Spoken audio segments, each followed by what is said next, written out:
Hi guys, my name is Breon. I'm a prophet of God and I have a word for you today. So I'm actually at the coffee shop and I wasn't planning to record a word today. I was actually just going to record a reel of like some B-roll, and I'm looking at the front camera today, so bear with me. I was actually just going to record a B-roll of me riding to convey the message of what it looks like to be a prophetic scribe.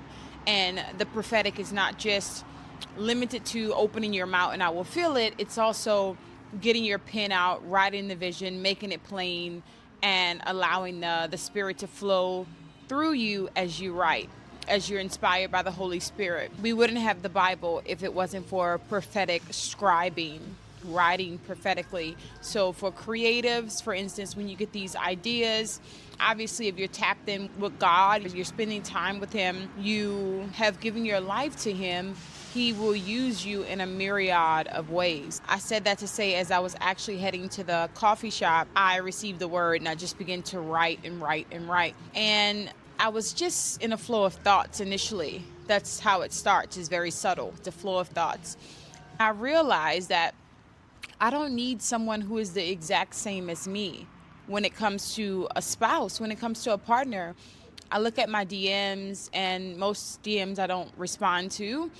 But, I look and some of these men, I go to their profile, and it's like they're in the church recording the service, and it's just like all this preaching and, like whatever. And it's beautiful.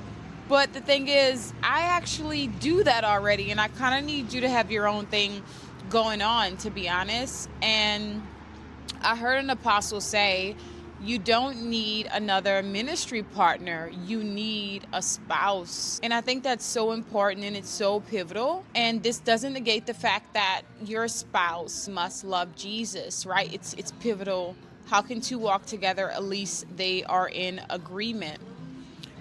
We have to discern, however, between the expectations of people and the calling of God.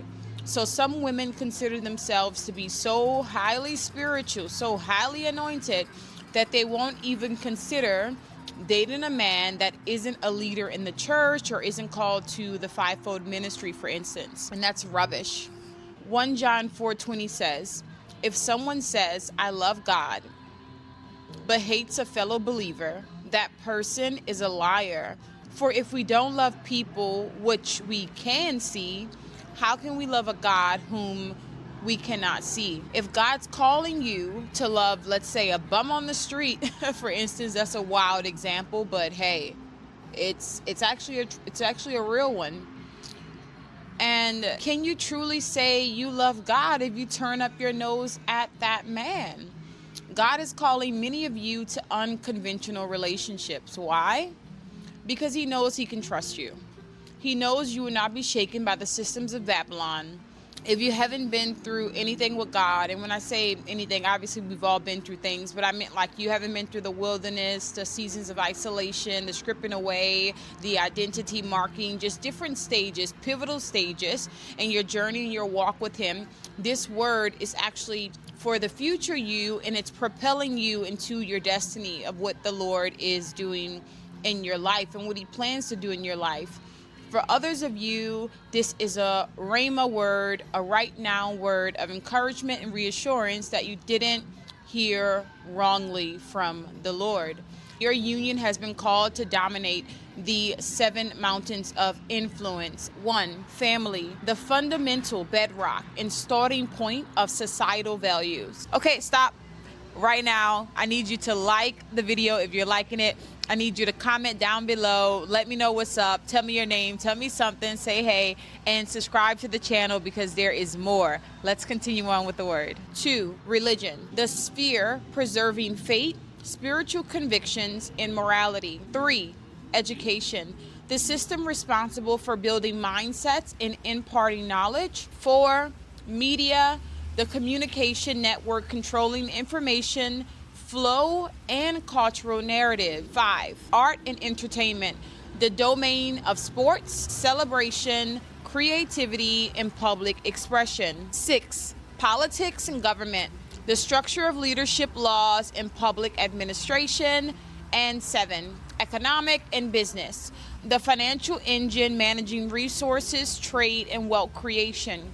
Many of you are called to all 7 of those spheres of influence. Many are called to different pillars. There is nothing too small for you. So when you partner with God, you can just, dominate in them all, have a stake in them all. And that's going to actually come with you being so sensitive and obedient to his voice and not being afraid to step outside the norms, the customs of society, of what it looks like it's supposed to be, of people's opinions and their thoughts. Just like not not giving in to any of that. So I bless you with this word. I bless what the Lord is doing in your life right now. Today is August 8th, 8/8. It's new beginnings. So this is a very special time to be alive, to be able to hear the voice of God, to be able to be a child of God, and to see his will come forth on the earth. Continue to be loving, continue to be caring, continue to be humble and to go low, but continue to dominate whatever sphere of influence he's giving you. Dominate. Bless you guys so much. I'm gonna get my coffee now. There's like noise all around, so hopefully you guys heard me throughout this whole thing. I love you so much, and I'll see you on the very next video.